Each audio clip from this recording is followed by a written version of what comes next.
যেহেতু সবাই সুস্থ লোক আছে, কারোর তো সেরকম অ্যানিমিয়া নেই গুরুতর, কাজে 2-এর জায়গায় 4 নিল 6 নিল কিছু ক্ষতি নেই। কিন্তু এখন যদি কোনো রুগী হয় তাহলে তার খুব অ্যানিমিয়া থাকতে পারে, তাহলে প্রথমেই যদি তোমার কালারটা ডাইলুট হয়ে যায় তাহলে তুমি রিপোর্টটা সেখানে অন্যরকম হবে। আমার কথা বুঝতে পারছো? এই জন্য 2 অবধি নিলেই যথেষ্ট অ্যাসিড। সেটা দিয়ে নিয়ে কাজ করলে পরে সেখানে অ্যাসিড হেমাটিন ফর্মেশন হয়।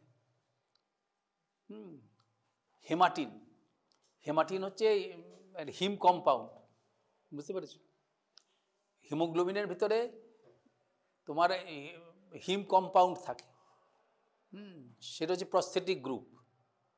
প্রত্যেকটা চেইনের সঙ্গে একটা করে থাকে, হিম গ্রুপ থাকে, এবং আয়রনটা ফেরাস ফর্মে থাকে 2+ করে, এবং সেটা অক্সিজেনের সঙ্গে যুক্ত হয়, বুঝলি তো?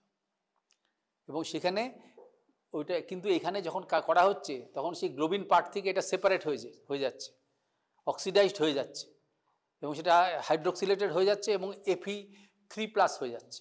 কিন্তু তার যে কালারটা, সেই কালারটা স্ট্যান্ডার্ড, এবং সেটা মোটামুটি কিছু সময় ধরে একটা ফিক্সড একটা কালার তৈরি হয়। তাহলে কম্পেয়ার করা যাবে কী করে? স্পেকট্রোফটোমেট্রিক মেথডে বা কলোরিমেট্রিক মেথডেও করা যায়, কিন্তু সেটা রুটিন ক্লিনিক্যালে সেটা ডিফিকাল্ট।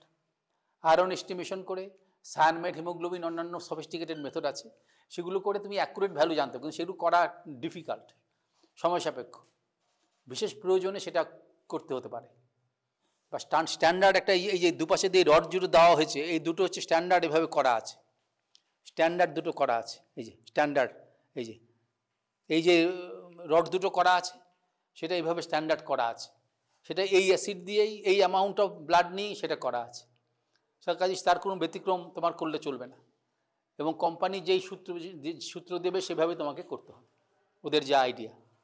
সাধারণ ক্ষেত্রে আমরা যেটা বলবো আমাদের প্র্যাকটিক্যাল বইয়ে, এই যে বইয়ে যেটা দেওয়া আছে সেভাবেই আমরা এটা করব। এখন এখানে প্রথমে আমি এই যে 2 অবধি আমি নিলাম, 2 অবধি নিয়ে তারপরে মনে করো নর্মাল ব্লাড যদি থাকে তাহলে 15 গ্রাম হিমোগ্লোবিন পার ডেসিলিটার আছে, তারপরে সেখানে দিলে পরে, এবং দিলে তারপর তুমি সেখানে দিলে তুমি সেখানে ব্লাডটা ওই অ্যাসিডের সঙ্গে মেশালে, এবং সেটা প্রথমে নিয়ে, এবং সেটাকে মেশাবার জন্য এখানে একটা স্টারার বা আলো রক আছে, স্টারার। হ্যাঁ, তা অনেকে করে কি এই দিকটা হাতে ধরে নেয়, ধরে এই দিকটা, তাহলে আমি বলছি এইটাতে করে কী হবে, চামচের কোন দিকটা এই করে, বুঝতে পেরেছো তো? হ্যাঁ, এরকমভাবে তুমি এটা নাড়াবে, এভাবে নাড়াবে। কেউ এরকমভাবে করে দিয়ে তোমার ভেঙে যায়। হ্যাঁ, কাজে এটা খুব সহজ, চা করার থেকেও এটা সহজ কাজ, বুঝতে পারছো?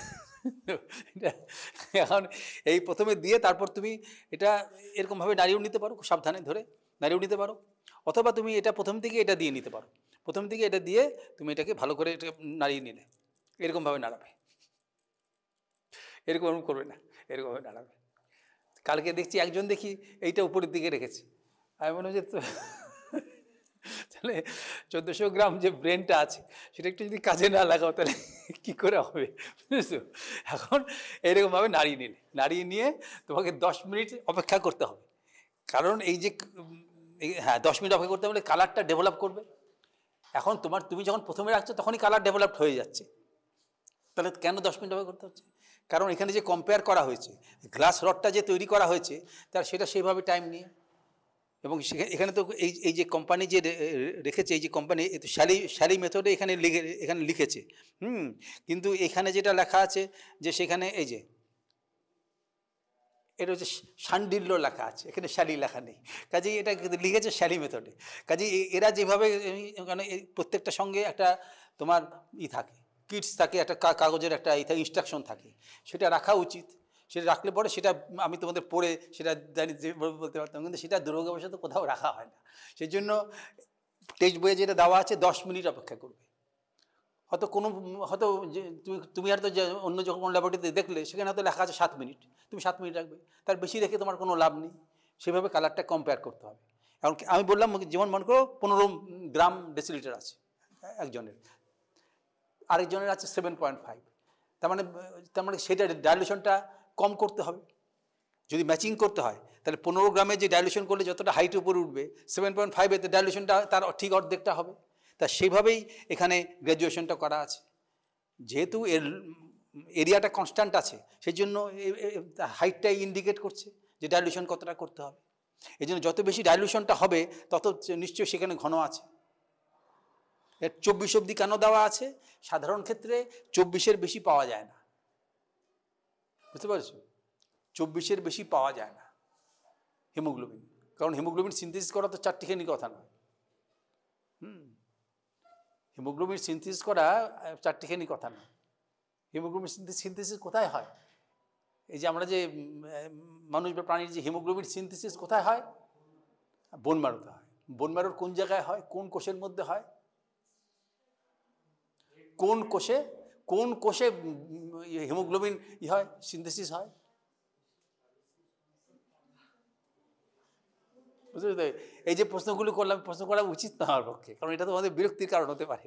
হ্যাঁ, সেই জন্য তোমাদের এখন এগুলো মানে একটা থেকে একটা একরকমভাবে আসে। হ্যাঁ, তাহলে তোমার তাহলে কোন কোষে হবে? নর্মোব্লাস্টে আসবে।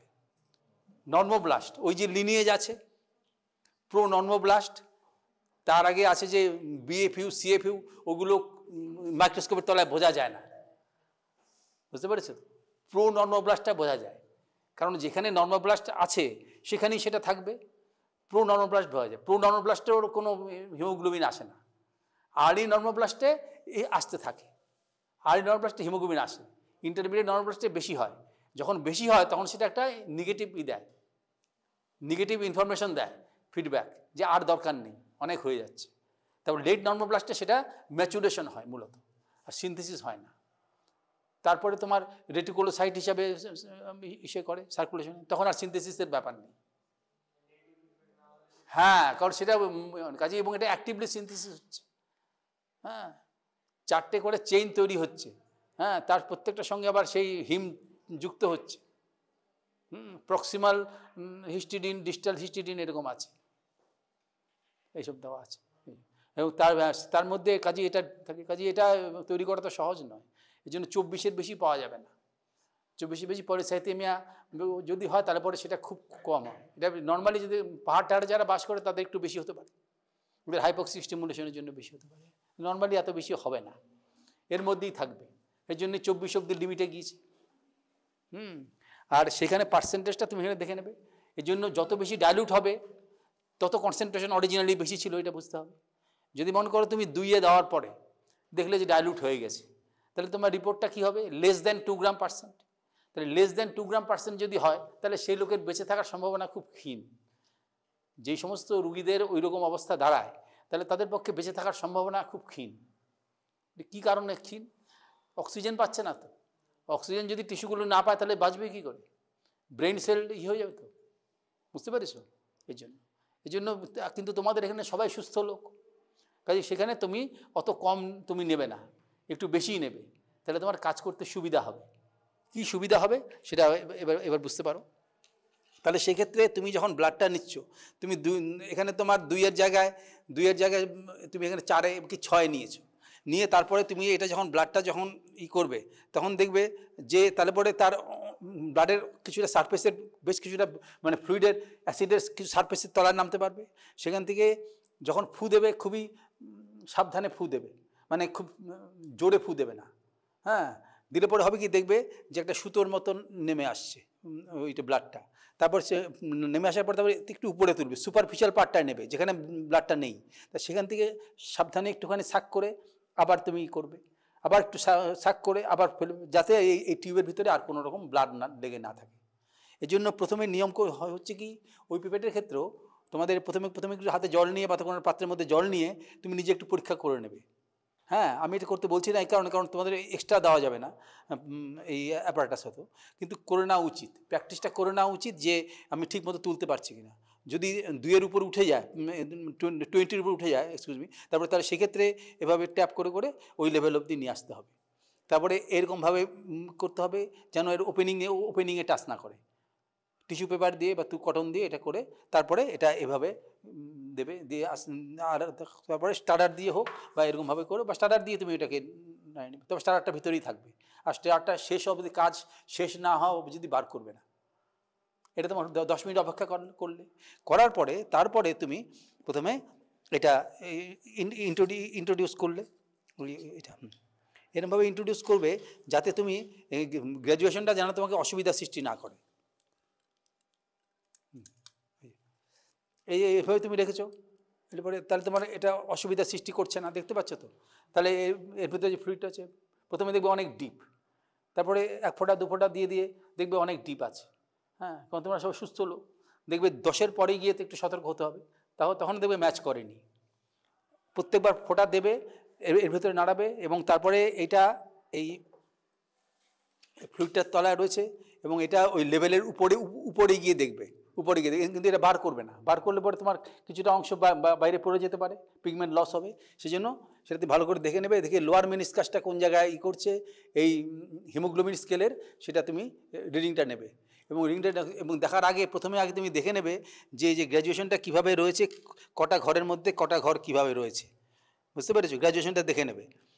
যেমন এখানে মনে করো উপর থেকে দেখো, এখানে হচ্ছে তোমার 24 আর 22-এর মধ্যে 4টে ঘর আছে।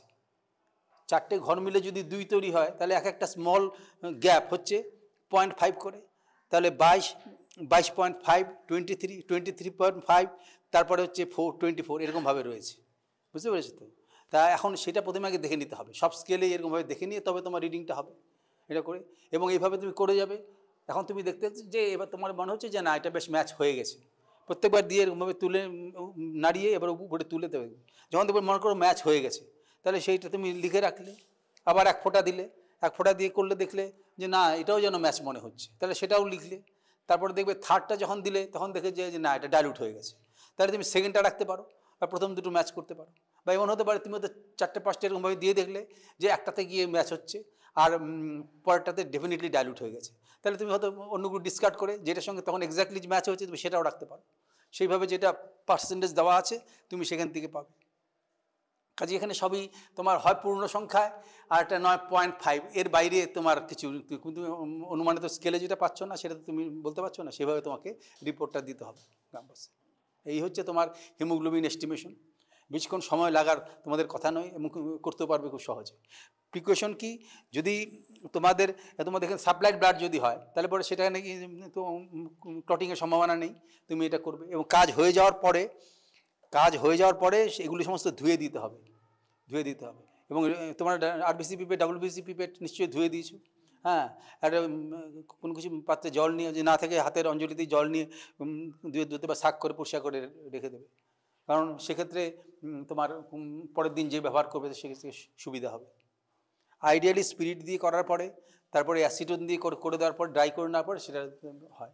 কিন্তু এইভাবে করে নিলেও মোটামুটি আমাদের কাজ চালানো গোছের হয়ে যাচ্ছে। হ্যাঁ, হিমোগ্লোবিনে পাওয়া গেলো। এই হিমোগ্লোবিন তুমি পাওয়া গেলে পরে এখন তোমার এই যে আরবিসি কাউন্ট এগুলো সমস্ত জানা যাচ্ছে, বলে পরে তোমার আরবিসি ইন্ডিসেসগুলো নিজেরা ক্যালকুলেট করতে পারবে। সেগুলো কীভাবে অ্যানিমিয়া ডিটেকশনে সাহায্য করে সেগুলো তোমাদের বইয়ে দেওয়া আছে, বা সেগুলো তোমাদের সব জানা আছে। কাজে তোমরা এখন এই প্র্যাকটিস, এটা করছে কম্পারেটর বক্স। আবার বলে দিচ্ছি, এটা হচ্ছে কম্পারেটর বক্স, তুলনা করছে। দুপাশে দুটো ইয়েলো রড দেখতে পাচ্ছ, সেই রডগুলো রাখা আছে, এবং দুটো দিকে দেখবে প্রথমে দুটো সমান ডিপ আছে কালার, কোনোটা যেন ফেড না হয়। সাধারণত ফেড হয় না, এরকমভাবে তৈরি করে দেয়। যদি ফেড হয় তাহলে চেঞ্জ করে নেবে, দুটো যদি সমান কালার হয়। হ্যাঁ, তারপরে এইভাবে মেথডটা করবে। প্রথমে আগে অ্যাসিডটা নিয়ে নেবে 2 অবধি, বা তোমরা 2 এর বেশিই নেবে। পরীক্ষা জিজ্ঞাসা করে তার বলবে 2 এসে। কারণ এখন যদি তুমি মনে করো তুমি 8 অবধি তুমি নিয়ে রেখেছো, দেওয়ার পরে 8 অবধি নিয়ে তুমি যখনই করছো তখন দেখলেই ডাইলুট হয়ে গেছে, তাহলে সেখানটা বিলো 8, মানে লেস দ্যান 8-এর কোনো মূল্য নেই, কিন্তু লেস দ্যান 2 এর মূল্য আছে, বা লেস দ্যান 10-এর কোনো মূল্য নেই। সেটা কী হতে পারে?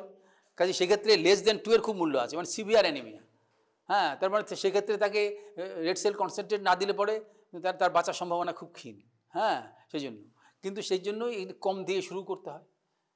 কনসেন্ট্রেশনটাকে ডাইলুট করা যায়, ডাইলুটটাকে তো কনসেন্ট্রেট করা যাবে না, সেই জন্য ওইরকমভাবে তোমার নিতে হবে। 4 অবধি নিলে, 6 অবধি নিলে তোমাদের ক্ষেত্রে কোনো অসুবিধা হবে না। পরীক্ষায় যখন এক্সামিনার জিজ্ঞাসা করবে 2 অবধি নিয়েছিলাম, এখানে যেভাবে দেওয়া আছে পড়বে সেইভাবে করতে হবে। হ্যাঁ, অ্যাকুরেট মেজারমেন্টের জন্য আছে।